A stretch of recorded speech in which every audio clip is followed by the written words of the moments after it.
ओम नमः सिद्धेभ्य नमो जीर्णाणम। सभी को सादर शुद्धात्म वंदन। आज का यह परम पावन दिन कार्तिक कृष्ण शुक्ल सप्तमी और अष्टमी दोनों आज मिक्स है। कल भी अष्टमी है और आज ही के इस शुभ प्रसंग के दिन अष्टानी का महापर्व प्रारंभ होने जा रहा है, जो कार्तिक माह की अष्टानी का पूनम तक चलने वाली है। शाश्वत पर्व है। इस समय में चतुर्निकाय के देव नंदीश्वर दीप जाकर प्रतिदिन पूजन अर्चन करते हैं और यह अष्टानी का पर्व भव्य जीवों के कल्याण के लिए निमित्त है। हमने पूर्व कक्षाओं में अष्टानिका के पर्व को और उसकी रचना को समझा है। अभी यहाँ पर हम इसका विस्तार से नहीं समझेंगे, बल्कि पहले आज यहाँ का जो संदेश हमें प्राप्त हुआ है उसका पहले पाठ करते हैं। यहाँ संदेश में लिखा है कि रागादिक रूप परिणत होने से भी आत्मा स्वयं स्वतंत्र प्रभु है, ऐसा कहा है। उसका अर्थ ऐसा नहीं कि राग क्रमबद्ध पर्याय में भले होता रहे। अरे भाई, क्या अकेले विकार में ही परिणमित होने की आत्मा की प्रभुता कही है? यह विकार तथा अविकार दोनों में स्वतंत्र रूप से परिणमन होने की मेरे आत्मा की प्रभुता है। देखिए, बहुत सुंदर संदेश है। यहाँ पर एक संदेश के साथ एक प्रश्न उठाया है कि मेरी प्रभुता क्या अकेले विकार में ही परिणमित होने की आत्मा की प्रभुता बताई है, या फिर विकार और अविकार दोनों में स्वतंत्रता रूप से परिणमित होने की मेरे आत्मा की प्रभुता है? तो ऐसा प्रभुतावान मेरा आत्मा है। ऐसे अपने आत्मा की प्रभुता को बताते हुए आज का यह संदेश हमें प्राप्त हुआ है। ये हमें निर्णय करना है कि मेरा आत्मा कैसा प्रभुतावान है। यहाँ पर लिखा है कि रागादिक रूप परिणमित होने से भी आत्मा स्वयं स्वतंत्र प्रभु है।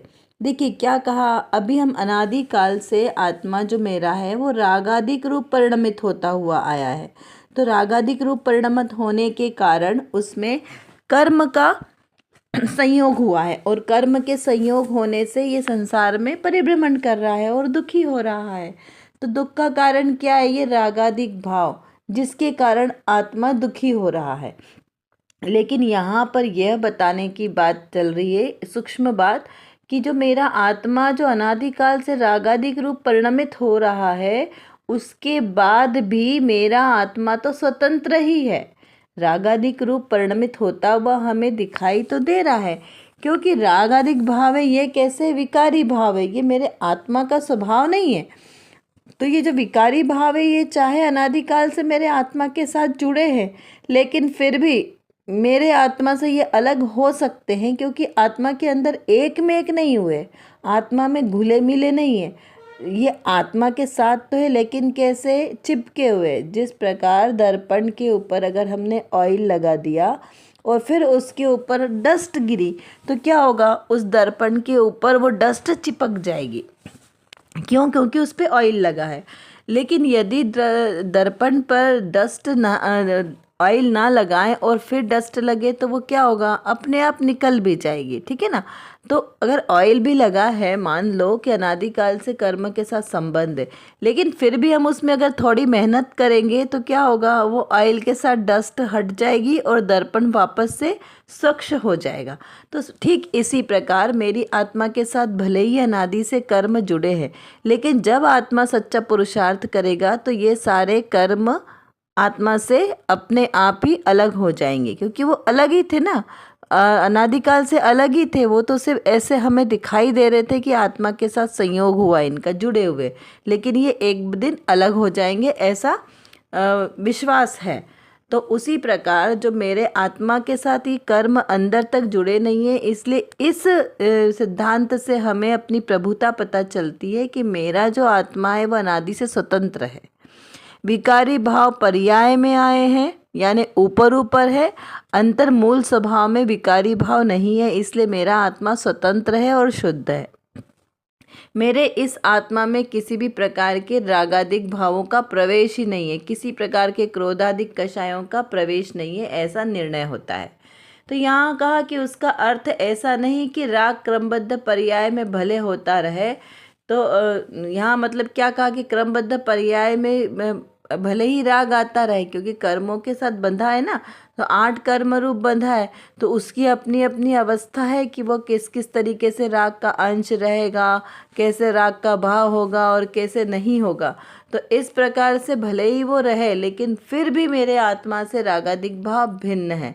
तो ऐसा समझाते हुए गुरुदेव श्री ने कहा कि अरे भाई सुनो, भले ही क्रमबद्ध पर्याय में रागादिक भावों के परिणमित होने की जो दिशा है वो पूरी क्लियर है, लेकिन फिर भी मेरे आत्मा के अंदर रागादिक परिणाम का विकारी भाव और अविकारी भाव दोनों ही हैं।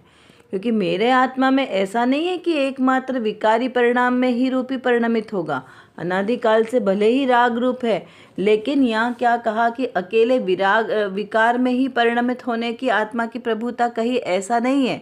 मेरे आत्मा में अविकारी परिणाम होने की भी स्वतंत्र रूप से उसकी प्रभुता है, ऐसा यहाँ पर निश्चय कहा। क्यों? क्योंकि जैसा भी अपने उदाहरण में देखा ना कि आत्मा के साथ जो डस्ट लगी है दर्पण में वो कैसी है, निकल सकती है, वैसे ही मेरे आत्मा के साथ जो विकारी भाव है वो भी कैसे हैं, अलग हो सकते हैं।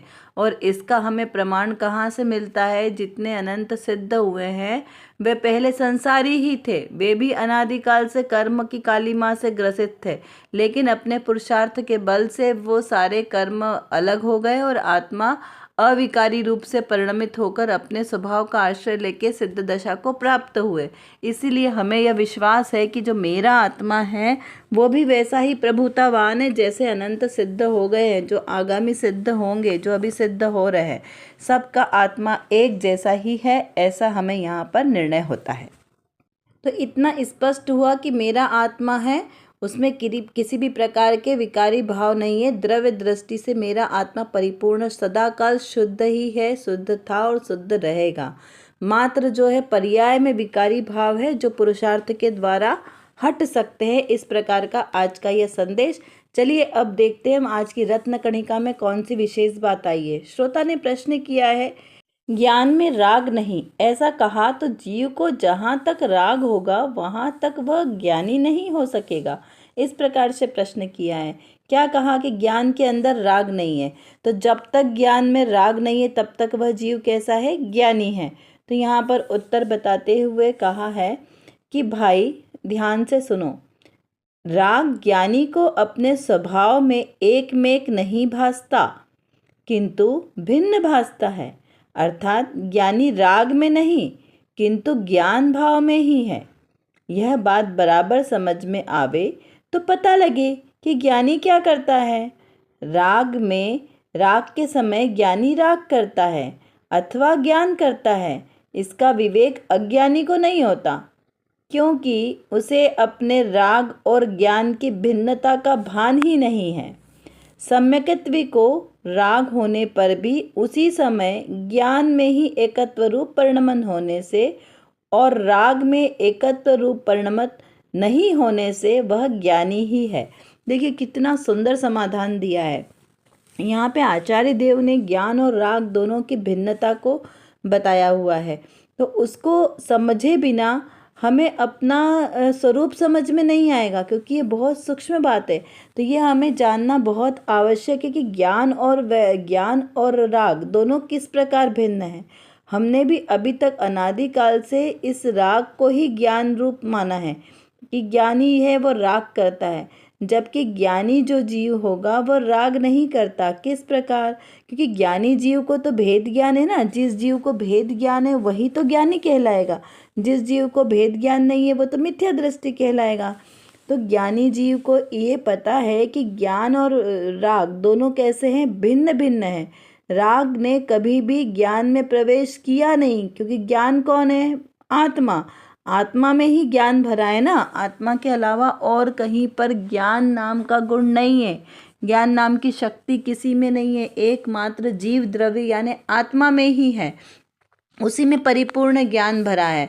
तो जिसमें ज्ञान भरा है उसमें अज्ञान नहीं हो सकता। जैसे जहाँ पर अंधकार है वहाँ सूर्य का प्रकाश नहीं हो सकता, जहाँ पर सूर्य का प्रकाश है वहाँ पे अंधकार नहीं हो सकता। तो ऐसे ही जहाँ पे ज्ञान है वहाँ राग नहीं हो सकता, जहाँ राग है वहाँ ज्ञान नहीं हो सकता। ये हमें समझना है। तो देखिए यहाँ पर क्या कहा कि राग ज्ञानी को अपनी ज्ञान भाव में एक नहीं भासता। जो राग है वह राग ज्ञानी जीव को राग और ज्ञान दोनों में भिन्नता पता चलती है, किंतु भिन्नता भासता है, अर्थात ज्ञानी राग में नहीं किंतु ज्ञान भाव में ही है।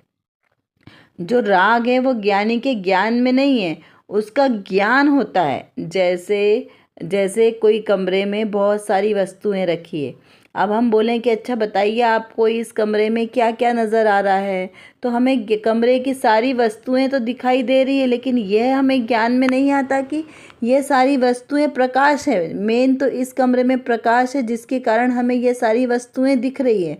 तो उसका मूल स्रोत क्या है? वो प्रकाश। अगर प्रकाश नहीं होगा तो आपको क्या कुछ दिखाई देगा? नहीं देगा। तो जिस प्रकार प्रकाश में ये सारी वस्तुएं हमें दिखाई देती है, वैसे ही ये जो प्रकाश है वो क्या है? मेरे आत्मा का ज्ञान है। जो प्रकाश भी दिखाई दे रहा है तो वो कहाँ दिखाई दे रहा है? ज्ञान में दिखाई दे रहा है। यदि मेरे आत्मा में ज्ञान नहीं होता तो मुर्दे को भी बता देना चाहिए कि कौन कौन सी चीज़ें दिखाई दे रही है, उसे भी सब कुछ दिखना चाहिए। तो ऐसा नहीं होता है ना, किसी जड़ प्रकाश, टेबल, चेयर, कुर्सी, इनको तो नहीं दिखाई देता। क्यों? क्योंकि उनमें ज्ञान नहीं है। तो जिस जिस आत्मा में ज्ञान है, जो आत्मा है, उसको ही ये सारी चीज़ें दिखेगी। तो ये सारी चीज़ें दिख कहाँ रही है? ज्ञान स्वभाव में दिख रही है। तो मूल क्या हुआ? ज्ञान स्वभाव। तो जहाँ पर ज्ञान होगा वहीं पर तो हमें कुछ चीज़ों का भासत होगा कि भाई राग है कि द्वेष है, अच्छा है, बुरा है, कोला गोरा है, काला है, दुबला पतला मोटा, जो भी हमें पता चल रहा है, जो भी हमें नॉलेज, ज्ञान मतलब नॉलेज हो रहा है, वो सब किस कारण हो रहा है? क्योंकि आत्मा में ज्ञान है, तो ज्ञान से ही ज्ञान का ज्ञान हो रहा है। अन्य कोई पदार्थ नहीं है जिससे हमें ज्ञान होता है। तो एकमात्र ज्ञान के कारण ही ये सब चीज़ें हमें समझ में आ रही है। तो वो जो ज्ञान भाव है, जिसको इसका पता चलता है कि हाँ ये ज्ञान भाव से सब चीज़ें हो रही है, वही जीव ज्ञानी कहलाता है। तो यहाँ क्या कहा कि ज्ञानी के ज्ञान में नहीं किंतु ज्ञान भाव में ही सब कुछ दिखाई देता है। तो यह बात बराबर समझ में आवे तो पता चले कि ज्ञानी क्या करता है। तो ज्ञानी का काम क्या है? ज्ञानी का कार्य मात्र जानना है। क्या है ज्ञानी का कार्य? मात्र जानना। तो ये जानने रूप जितनी भी क्रिया हो रही है ना, वो सारी ज्ञान की के कारण हो रही है। यदि ज्ञान नहीं होगा तो क्रियाएं कैसी होगी? तो एकमात्र ज्ञान ही ऐसा है जो हमें ये जीवन को चलाने में सक्षम है। ऐसा भी हम इसको यहाँ पर कह सकते हैं, क्योंकि ज्ञान नहीं होगा तो कुछ चीज़ हमारे लिए कार्यकारी नहीं होगी। एक ज्ञान धन अमर लोक में, बाकी है नश्वर सभी। तिमिर हो जाएगा यदि ज्ञान की झांकी न हो। ज्ञान नहीं होगा तो सारा चीज़ अंधकार हो जाएगा। तो यहाँ पर इस प्रकार इसको समझना है कि ज्ञान मुख्य है, अन्य चीज़ें मुख्य नहीं। क्रोध आदि, कषाय आदि है, ये सब मेरे ज्ञान स्वभाव में नहीं है। मैं मात्र इनको जानने वाला हूँ, इनसे अत्यंत भिन्न हूँ। तो इस प्रकार ज्ञानी क्या कहता है कि ज्ञानी को इसका विवेक होता है। कौन सा विवेक? कि ज्ञानी अज्ञान को नहीं करता, क्योंकि उसमें अपने राग और ज्ञान की भिन्नता का भान नहीं है। अज्ञान भाव अगर जो जीव करेगा उसको क्या है? ज्ञान और राग दोनों में भिन्नता नहीं है, इसलिए वो अज्ञानी कहलाता है। लेकिन सम्यकत्व को राग होने पर भी उसी समय ज्ञान में भी एकत्व रूप परिणमन होने की शक्ति है उसमें। कैसा? जैसे जो ज्ञानी जीव होगा वो क्रोध करते हुए भी उसे पता है कि क्रोध मेरा स्वभाव नहीं है। ज्ञानी जीव 96,000 रानियों के साथ होते हुए भी उसे यह पता है कि यह रानियों का प्रति राग, 5 इंद्रिय के विषय भोग मेरे नहीं है। इस प्रकार से ज्ञानी जीव को यह स्पष्ट निर्णय होता है। 6 खंड की संपदा के बीच रहकर राज्य कार्य करते हुए भी ज्ञानी जीव उस कार्य से विभक्त है, उसमें एकत्व नहीं करता, इसीलिए वह जीव ज्ञानी है। और ऐसे ही जीव पुरुषार्थ ज्ञानी जीव जो प्रति समय उस कार्य को करते हुए भी अपने आप को भिन्न जानते हैं, वही ज्ञानी जीव, वही सम्यक दृष्टि जीव है और वही मोक्ष मार्गी है। तो हमें यहाँ पर इस संदेश से समझना क्या है कि हमें यहाँ पे किसी चीज़ को छोड़ना नहीं है और ना ही बहुत विकल्प करना है कि अरे सम्यक दृष्टि कैसे होंगे कैसे होंगे। अरे हम स्वयं ही सम्यक दृष्टि हैं, क्योंकि मेरे अंदर में ज्ञान है। सिर्फ इसका हमें निर्णय करना है कि मैं ज्ञान स्वभावी आत्मा हूँ और ये जो बाकी जितने भी संयोग विकारी भाव है, मैं इन सबको मात्र जानने वाला हूँ, इनसे अत्यंत भिन्न हूँ, ये मेरा स्वभाव नहीं है। इस प्रकार से हमें यहाँ पर निर्णय करना है सर्वप्रथम। चलिए अब समय है हमारे होमवर्क करने का। जो हमने आज संदेश पढ़ा उसका बारंबार चिंतन मनन करना। तो आत्मा से राग भिन्न है, किंतु क्रमबद्ध पर्याय को जानने से हमें क्या लाभ होगा, अपनी प्रभुता का निर्णय हम कैसे करें, ज्ञान और राग किस प्रकार से भिन्न भिन्न है, क्रोध करते हुए भी आत्मा क्रोधी हुआ या नहीं हुआ इसका विचार करना है, आत्मा विकारी है अविकारी है। इस प्रकार चिंतन करते हुए अपनी चिंतन धारा को बढ़ाएं।